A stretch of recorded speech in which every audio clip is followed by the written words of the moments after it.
Bueno, te aprecio mucho, Enrique de la Madrid, que hayas aceptado venir hoy. Ahora eres el encargado, el responsable del plan de gobierno de Xóchitl Gálvez, o del frente opositor, no sé cómo decirlo. Sí, y yo diría que también, primero agradecerte como siempre, Joaquín, y sobre todo creo que ahorita responsable de estas mesas temáticas, porque pues el plan de gobierno es una vez ganando, pero antes hay que ganar una campaña a partir de ideas y también de propuestas. A ver, ¿qué son las mesas temáticas? Porque mira, yo entre las mesas temáticas y estos sesiones sí, abiertas que tienen en el Congreso, que sirven para dos cosas, sí, para nada y para otra cosa que en este momento no puedo mencionar detalladamente aquí. Bueno, esperemos que este no sea el caso. Yo lo que queremos es que haya foros, que haya un lugar en donde los mexicanos, parlamento abierto, sí, que debieran de servir, por cierto, debieran de servir. Pues no. Yo creo que de lo que se trata es que formemos foros, plataformas, lugares donde podamos los mexicanos conversar alrededor de los temas que nos interesan, que más nos preocupan. Sabemos cuáles son los más relevantes para los mexicanos: la inseguridad, la educación, la salud, la economía, sabemos. Pero hay gente que luego dice, bueno, ¿y el agua? ¿Con quién lo platico? ¿Y la cultura? ¿A dónde me dirijo? Y el tema de personas con discapacidad, ese es un tema importante. ¿Y el deporte? Y el deporte también. Oye, los jóvenes, ¿qué vas a hacer? Y entonces creo que en las campañas... Los adultos mayores. Los adultos mayores. Entonces, en las campañas es muy importante que haya también esta parte de reflexión, de propuestas, que no solamente es la parte de la movilización, digamos, lo que son después instalar las casillas, no, sino es qué queremos los mexicanos, cuáles son las políticas públicas. Esa es la tarea que me han encargado. Yo creo que lo que queremos es muy claro. Es seguridad, salud, educación y Estado de Derecho. Y una economía que prospere, que crezca. Bueno, claro, ¿sí? Y una economía que crezca. Y entonces, para quedarme en esos temas, diría uno, oye, bueno, a ver, educación, sí, pero por ejemplo, ¿para dónde? ¿A partir de qué? Por ejemplo, en nuestro caso, pues a partir de reconocer que la prueba PISA, aunque sea neoliberal, pues sí nos dio unos resultados donde perdimos 10 años de calidad y 20 en matemáticas. Pues sí es un problema, porque además me preocupa a mí que la nueva escuela mexicana, fíjate qué puntadón de frase que se echa por ahí, dice que el problema de la educación neoliberal es que era demasiada acumulación de conocimientos para mejorar la condición económica de las personas. O sea, te quiero avisar, es buenísima, ¿no? Esto lo dijo esto está en la escuela, en la nueva escuela mexicana, ¿no? Del gobierno actual. Por eso ellos dicen que PISA es neoliberal, ¿no? Entonces, ¿en qué piensan ellos? Ellos dicen que nos dedicamos los 2 años anteriores a demasiada acumulación de conocimiento para mejorar la condición económica de las personas. Te quiero avisar que ahora tener conocimiento, para que te enteres, es malo. Tratar de mejorar la condición de las personas es malo. Los que pensamos que no, pues sí queremos una mesa de educación para reflexionar qué vamos a hacer en el sistema educativo hacia adelante, cómo vamos a recuperar los años perdidos, cómo le vamos a hacer para que hoy, que tenemos 1,5 millones menos de matriculados en el sistema educativo... Pero dicen que no, dice la Secretaría de Educación Pública que se recuperó la matrícula de la prepandemia. ¿Cuál será el criterio que ellos usan? Pues, ¿uno neoliberal o uno de sus datos? Sus datos. ¿No? Sus datos, ¿no? Entonces, bueno, lo que quiero transmitir es que para muchos mexicanos, si bien los que mencionaste son los más delicados, pues la gente también quiere saber de temas puntuales. Por ejemplo, hay gente interesada en los temas de las ciudades. Pues creamos una mesa de innovación y ciudades del futuro con Roberto Remes. Oye, pues el tema de las finanzas públicas que nos van a dejar hechas añicos. Ahí se invitó justamente a Carlos Ursúa, el primer secretario de esta administración. Y así me puedo ir. En energía, por ejemplo, pues es que vital. Este gobierno está peleado con las energías limpias, las energías renovables, y pues no le importa que paguemos electricidad más cara. Ahí lo encabeza Rosanetti Barrios. Entonces, si bien es cierto y coincido contigo que los temas que nos unen a todos son 5, la verdad es que también, cuando menos hay temas donde tenemos que ir más puntuales. Fíjate, hoy me mandó un recado alguien, me dijo, Enrique, alguien quiere una mesa de medios de comunicación, porque ahora que está desapareciendo, entre otras cosas, Notimex, dicen, bueno, ¿cuál es la estrategia? ¿A qué tenemos derecho los mexicanos para informarnos? Oye, ahí tienes una mesa. No logramos alcanzar el consenso para una mesa, por ejemplo, de anticorrupción, transparencia y rendición de cuentas. Esa es mesa. O sea, ¿no se va a hacer? No, se va a hacer y no la logramos, digamos, anunciar el día de ayer, pero tiene que haber una mesa. O alguien ayer también a Xochitl le dijo, oye, no hay una mesa para personas con diversidad sexual. Pues tiene razón, hay que hacerlo. Entonces, estas que se anunciaron ayer, Joaquín, que fueron 29, pudiera ser que crezcan alrededor de 35, lo cual demuestra el interés de muchos mexicanos de participar. Ahora, dice el Mario Delgado que ustedes son puros cartuchos quemados. ¿Qué nivel, no? ¿Qué nivel de conversación? O sea, ¿no? El presidente de un partido, esas son las grandes propuestas, las grandes ideas. No, aquí de este lado queremos ver si le podemos subir el nivel a la conversación. Pues yo creo que no sé. Yo creo que sí, a partir de algunas de las personas que incluso invitaron del otro lado, pero con respuestas, a mi juicio, que sí tienen que ser muy puntuales. Por ejemplo, a mí me interesa saber si la propuesta de salud, por ejemplo, del otro lado, ¿no? de Morena, es compatible con la estrategia de salud del doctor Gatell de esta administración. Me gustaría saber si va a ser la misma. Me gustaría saber si las propuestas... Pero Gatell no está en el equipo de Claudia Sheinbaum. No, por eso me gustaría que saberlo. Igual y dicen, oye, qué bueno, están empezando a decir que esa propuesta, y qué bueno, se está distanciando del gobierno del presidente López Obrador. Y a mí eso me gustaría verlo. Me gustaría saber también si, por ejemplo, en los temas de seguridad, que van probablemente a encabezar a Harfuch hacia allá, aquí no hay Guardia Nacional en la Ciudad de México y lo estamos haciendo mejor. ¿Eso implica que no van a creer en la Guardia Nacional? Yo creo que sí vamos a poder tener un debate de ideas, un poquito de más nivel que el que tiene Mario Delgado. Ahora, ¿cómo lo ves? Fíjate, se da esto. Están en el sector o en el proyecto y en el proyecto temático financiero, quienes estuvieron con el presidente López Obrador hace 6 años. Con Claudia está Gerardo Esquivel, que es una gente muy seria, ¿sí? Y con Xochitl está Carlos Ursúa. Y yo creo que es importante, también esas mesas de nuestro lado lo que pretenden es también disminuir esa polarización y buscar que realmente entre las mesas pueda invitar a la gente de pensamiento diverso, aunque no extremo. Porque, Joaquín, yo lo que he ido aprendiendo es que nadie tenemos la verdad y no podemos seguir teniendo un México de posiciones extremas. Te pongo un caso, energía. Una posición sería, oye, vamos a respetar toda la reforma energética del gobierno pasado, ¿no? De la reforma constitucional. Y otros dirían, no, vamos a hacer todo lo de este gobierno.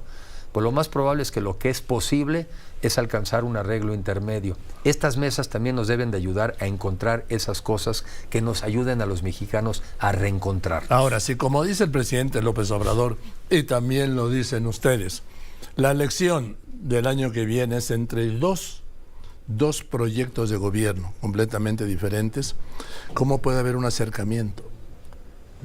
Yo creo que tiene que haber un acercamiento entre los mexicanos, pero sí es cierto que son 2 proyectos de país muy diferentes.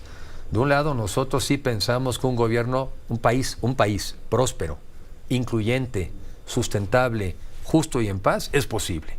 Y que eso puede hacerse en democracia y con uso de las libertades. Ayer decía Xochitl, y yo lo comparto al 100, un país de clases medias. ¿Qué es clases medias? Donde no puedas aceptar que haya 11 millones de mexicanos en pobreza extrema o con hambre. Eso debe ser una meta prioritaria. Y la otra, en un sistema democrático. ¿Cuál es la versión del gobierno de hoy? Son estatistas, son centralistas, son autoritarios y además no le hacen caso al mundo. Entonces sí son 2 posiciones diferentes y me daría gusto ver que el caso de la doctora Sheinbaum se va acercando a nuestro proyecto, pero de donde viene ella es una posición extrema. Sí son 2 proyectos diferentes y nosotros creemos que se trata de emparejarnos hacia arriba, no hacia abajo. Y además acabar con este centralismo de país, porque no pienso que en el gobierno federal ahí están los iluminados y en la provincia se piensa que no hay conocimiento. Sí son 2 proyectos de país, 2 proyectos extremos y diferentes. Ahora, cuando dice Claudia Sheinbaum y algunos de sus seguidores, primero el presidente dice que es continuidad con cambio, punto. Y Claudia Sheinbaum y algunos de sus cercanos dicen no, es el segundo piso a la 4ª transformación. Yo en primer lugar no veo que el primer piso esté ya afincado, ¿sí? No. Esto significa para ustedes, Enrique de la Madrid, que el gobierno de la 4T se va a mantener en los postulados y programas de gobierno del presidente López Obrador. Pues esa yo creo que es la pregunta que también quisiéramos oír muchos mexicanos, porque sí es relevante. Tú lees algunas cosas y venía leyendo un artículo y decía, pues ni para qué hacen tanto programita del lado de ellos, si al final del día el gobierno del presidente López Obrador les está dejando las instrucciones de para dónde van las cosas. No solo eso, el gobierno del presidente López Obrador anunció que le haría con sus intelectuales, ya sea ese Pigmenio, el Fisgón, este grupo de intelectuales, su plan de gobierno. ¿No? Entonces yo sí quiero saber, y lo vamos a cuestionar, por eso creo que es importante tener gente en las mesas con preguntas puntuales. Yo quiero saber, por ejemplo, si vamos a seguir con un sistema educativo, con esta escuela mexicana, sí o no. Si el conocimiento es mala idea, sí o no. Si están pensando que tener una mejor preparación es dañino para la salud, quiero saber sí o no. Quiero saber si van a seguir con un sistema de salud que han destrozado, donde hoy en día la mitad de los niños no tienen acceso a las vacunas, donde tienes este COFEPRIS que es un desastre, y fíjate, están analizando todavía si es buena idea que nos pongamos Pfizer y Moderna. No, todavía no la autorizan. Pues la están pensando. Entonces yo sí quiero saber. Bueno, te quiero dar una noticia.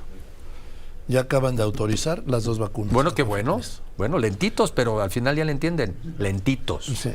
Y este país no da para gente tan lentita. Se necesita también cambiar el país con urgencia. Fíjate que es muy interesante esto porque se da después del alejamiento de López-Gatell, que para mí es una señal muy interesante. Muy positiva.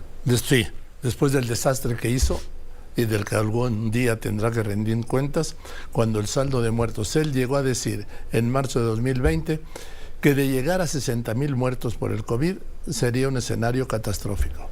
Fueron casi 12 escenarios catastróficos, 800,000 muertos por COVID, y él como si nada.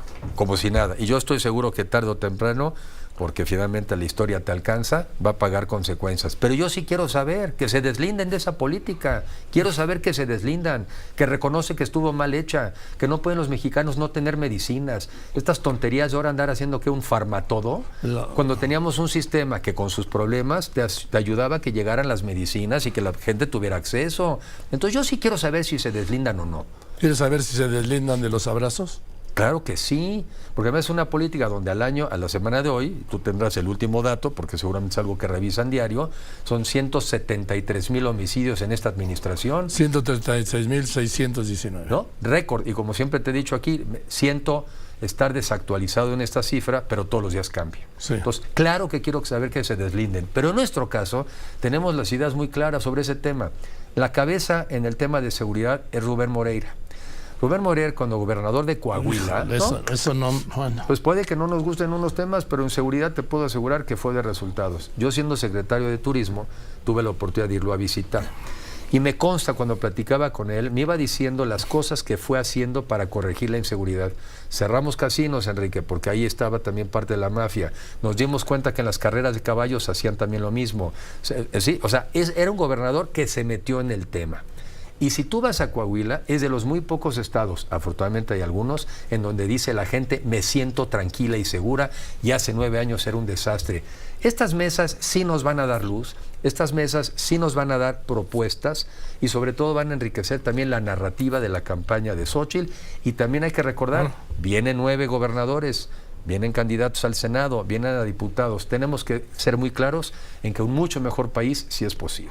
Me dicen, y yo coincido, que pues no vemos en la sociedad civil, en las listas de candidatos o en las prelistas de precandidatos al Congreso, y sí los amacizaron los partidos, ¿no? Pues digamos que no es poco común que los partidos tratan de premiar, si lo puedes decir también de alguna manera, la militancia. En la parte que yo he trabajado en estas listas, yo sí me he fijado que no más del 50% de las personas están vinculadas a un partido político. Y la otra mitad vienen de la sociedad civil, no están vinculadas a un partido. Es la suma de las dos cosas la que necesitamos. La alianza es eso. La alianza, claro que hay personas con militancia partidista, que además a la hora de las elecciones pues son los que suelen ser, digamos, el voto duro, los que salen a votar, pero claro que tenemos que tener propuestas para la sociedad civil, que somos los más. Permíteme un momento, Andrea Meraz, te escucho. Hola Joaquín, buenas tardes. Pues en estos momentos la Comisión Federal para la Protección contra Riesgos Sanitarios otorga el registro sanitario a Pfizer y Moderna para la vacuna contra COVID-19 ¿Qué significa esto en pocas palabras? Que ya pueden comercializarse en México y las farmacias podrían poner a la venta en próximos días, incluso semanas, Joaquín, pues estas dos vacunas. En octubre, Julia Spinardi de Pfizer indicó que en México se presentó una situación de prevalencia de la variante Omicron XBB 1.5, en la cual pues también Pfizer estuvo participando para obtener este registro sanitario y hoy finalmente se da este anuncio, Joaquín. A ver, nada más dime una cosa, ¿son las de última generación o no lo explicó la COFEPRIS? Son las que presentaron las farmacéuticas, que son específicas para la variante Omicron. La subvariante sería esta XBB 1.5 y pues sí, es la que, digamos, tiene más prevalencia en el país y en el mundo, y por las cuales pues las farmacéuticas están viendo que funcionaría más para la población en México. Gracias, Andrea, gracias por tu reporte. Sé que te tienes que subir un avión. Ahí está, pues. Oye, hay que aprovechar más cosas que digamos ahorita, Joaquín, porque mira, están reaccionando muy rápido. Sí. Una vez, a ver, corrijamos pues una vez. Eso que ya dimos la cifra el día de hoy de los homicidios, ¿sí? De las personas asesinadas en lo que va de este Dijimos gobierno. 173,000. Sí, 618. 173,618 tragedias humanas, muchas de ellas no tenían que ocurrir. Lo que dijiste tú, por ejemplo, ¿por qué puede uno decir, es que fíjate que los mataron porque fueron a comprar droga en otro lugar? Bueno, ¿cuándo vamos a entrar en la conversación en México sobre la legalización de ciertas drogas para que no te tengan que matar si vas y compras droga? Porque este gobierno, que en teoría es progresista, disque de izquierda, de libertades, ha sido el gobierno que detuvo este tipo de conversación. O sea, pero qué bueno que hicieron esto, por cierto. También hay que reconocer cuando hacen algo bien. Sí, se tardaron 3 años, pero bueno. 800,000 muertos después, pero bueno, finalmente como que le entendieron. En otros temas siguen sin entender. Gracias, Enrique. Entonces, pues seguiremos hablando porque aunque digan lo que digan, para mí esto no ha empezado todavía, ¿sí? Está empezando y tiene razón, tiene que calentar, tiene que ser más claro, tiene que ser más vigoroso, tenemos que ser más contundentes con la sociedad, y también la sociedad también tiene que participar, porque nos estamos jugando el futuro de todos, no el nuestro. Nos estamos jugando el futuro nuestro y de nuestros hijos, el de todos. Todos tenemos que participar. ¿Y que la solución es? Bueno, la solución es que entremos a estas conversaciones, que digamos, compartamos diagnósticos, pero también propuestas. Porque las propuestas tienen que ser viables, aceptables, no nada más las que te impone una mayoría en una Cámara, sino las que los mexicanos acabamos diciendo, ese es el camino. A veces en la política no siempre es lo deseable, sino también lo posible. Eso es en la vida. En la vida en general. Lo posible dentro de lo deseable. Exactamente. No hay más, ¿eh? No hay más. Y en este caso, bueno, tengamos esta conversación, tengamos diálogo. Y hay expertos y hay saberes en todos estos temas para que lo que propongamos lo hagamos nuestro. A ver, ¿estarían dispuestos a que estas mesas tuvieran encuentros con los especialistas de Claudia Sheinbaum? Yo creo que sería ideal para que del frente a la población, en diferentes foros, se puedan contrastar las ideas. A mí me encantaría, porque la política también es buscar encuentros. Si bien es cierto que creo que hoy en día son proyectos totalmente distintos, el nuestro y el del presidente López Obrador, pues que nos diga la doctora Sheinbaum si es López Obrador o no, que nos diga si es o no. Y si no es, bien por los mexicanos, porque por lo menos iremos en una mejor ruta. Gracias, Enrique. Gracias, Joaquín. Enrique de la Madrid.